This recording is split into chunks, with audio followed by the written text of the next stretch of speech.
Totalement dépassées, les Marseillaises ont fini à 10 après l'expulsion de Sissoko à droite. JSM 20 minutes. La crise n'est jamais bien loin, à l'OM quand ce n'est pas chez les garçons, c'est chez les filles.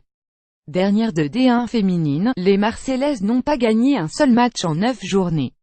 Leur défaite face à un PSG supérieur, ce samedi, toutefois des carences récurrentes, quand elles hurlent « Attention !» à droite, on entend un peu d'as québécois et beaucoup de panique dans la voix de la gardienne Geneviève Richard. Nous sommes en milieu de deuxième mi-temps de ce vrai faux classico et l'OM est en plein naufrage. Après avoir mené 20, les Olympiennes ont explosé en vol, s'inclinant finalement 25, ce samedi.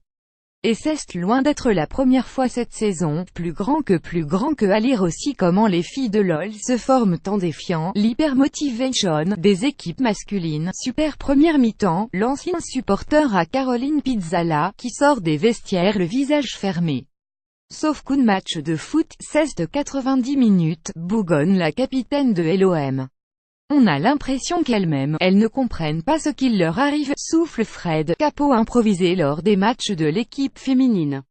Cette année, il y a toujours un flottement en début de deuxième période, on dirait un souci psychologique. L'entraîneur Christophe Parra reconnaît une faillite mentale de ses joueuses, dont il répétera plusieurs fois qu'elle est très jeune et pas très expérimentée. Craquage et errement tactique. Caro, je me place comment? En plus de colmater les brèches au milieu de terrain, Caroline Pizzala doit donner des conseils tactiques sur coup franc. Et on ne compte pas le nombre de fois où on a vu Nora Coton-Pélagie replacer tel ou tel partenaire, perturbé par le changement tactique réussi du PSG. On pourrait évoquer aussi cette faute grossière d'Awa Sissoko, expulsée, qui s'embrouille à moitié avec un spectateur sur le chemin du vestiaire.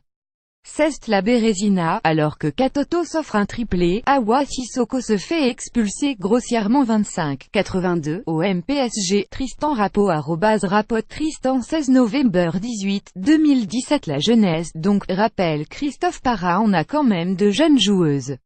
Quand en face ils font rentrer Shirley Cruz qui est une des meilleures du monde effectivement, ça fait la différence. On n'a pas su s'adapter à leur changement d'animation offensive. Elles ont peut-être aussi levé le pied physiquement, note Patrice Lair, le coach du PSG.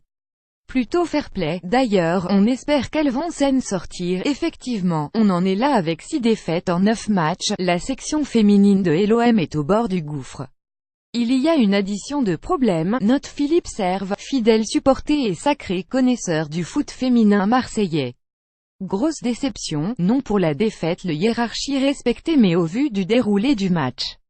Bravo au PSG pour avoir su renverser le match et à @mariekatoto 92 pour tripler, en espérant qu'elle réussisse le même en finale de CMU20 cet été au MPSG OMD1F, Olympienne @Olympienne novembre 18, 2017. On a effectivement une équipe qui manque d'expérience, et certains choix de Parra posent question, commence-t-il avant de s'attaquer aux soucis structurels. Et ça balance. Les dirigeants ont de beaux discours sur le foot féminin, sur le fait que la section a été relancée en 2011 et qu'elle était 4e de D1 pour sa première année, l'an dernier. Mais on ne donne pas les moyens derrière. Le recrutement cet été a été fait n'importe comment, au dernier moment, avec certaines joueuses qui sortent de nulle part. Si même les très sages supporters de foot féminin s'énervent.